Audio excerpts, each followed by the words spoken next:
রাজ্যবাসী জামা বদলের জন্য ভোট দেননি, জামার ভিতরের মানুষটার বদলের ভোট চেয়েছে। কোনো রাজনৈতিক দল এখনো পর্যন্ত তৈরি হয়নি যার সামান্যতম বিচ্যুতি না থাকে। যে পুরো ওয়ার্ডের অনেকগুলো বিন্যাস হচ্ছে। আপনি এর আগেও রাজ্যের ডেমোগ্রাফি চেঞ্জ সহ একাধিক বিষয় নিয়ে বলেছিলেন।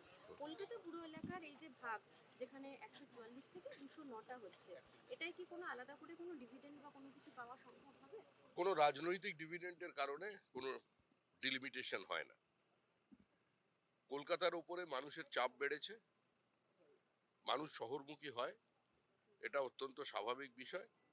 এবং এক্ষেত্রেও কলকাতা কর্পোরেশনের পরিষেবার স্বার্থেই, মানুষের স্বার্থেই কলকাতায় আজকে সেখানে ডেলিমিটেশন করা হচ্ছে। ওয়ার্ডের সংখ্যা যদি বাড়ে, যত বেশি ব্যবস্থা বিকেন্দ্রীকৃত হবে, তত মানুষের পরিষেবা সুযোগ বাড়বে। সেই উদ্দেশ্যেই হয়তো এই কাজটা করা হচ্ছে। শুরু থেকে আমরা শ্রমিক ভট্টাচার্যের মুখে শৃঙ্খলার কথা শুনেছি, দলের অনুশাসনের কথা শুনেছি।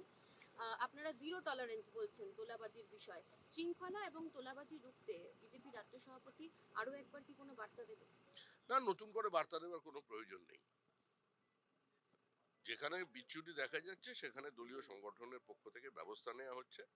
এবং রাজ্যের মুখ্যমন্ত্রী শুভেন্দু অধিকারী তিনি প্রথম দিন থেকেই কঠোরভাবে এটাকে দমন করার চেষ্টা করছেন। আপনি কিছু বলবেন, কারণ দলের ক্ষেত্রেও তো একাধিক অভিযোগ আপনারা পাচ্ছেন, আপনারা বৈঠক করছেন। না, না, সেক্ষেত্রে কোনো অভিযোগ আপনি নিয়ে আমাদের বৈঠক বিচ্যুতির হচ্ছে না। কথা না, না, কোনো অভিযোগ নিয়ে আমাদের বৈঠক হচ্ছে না। কোনো রাজনৈতিক দল এখনো পর্যন্ত তৈরি হয়নি যার সামান্যতম বিচ্যুতি না থাকে।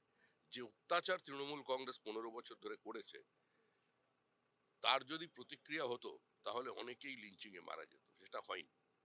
সমস্ত বিধায়করা অক্ষত আছেন, সমস্ত মন্ত্রীরা অক্ষত আছেন, সমস্ত কাউন্সিলররা অক্ষত আছেন।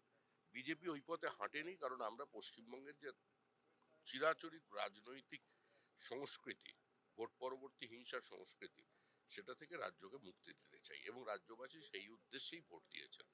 আমি আবার বলছি, রাজ্যবাসী জামা বদলের জন্য ভোট দেননি, জামার ভিতরের মানুষটার বদলের ভোট কিন্তু চেয়েছেন। শ্রমিকরা এই জামা বদলের জন্য ভোট দেননি। আপনি বলছেন যে অনেক নেতৃত্ব যারা এই মুহূর্তে এনসিপিআই, তারা তো জামা বদল করে বিজেপির সঙ্গে তারা চলে আসছেন, এনসিপিআই প্রধানমন্ত্রীর সঙ্গে এনসিপিআই ব্রেকফাস্ট করছেন। করতেই পারেন, তারা এনডিএতে সামিল হয়েছেন, তা প্রধানমন্ত্রীর সঙ্গে ব্রেকফাস্ট করবেন নাকি সোনিয়া গান্ধীর সঙ্গে ব্রেকফাস্ট করবেন?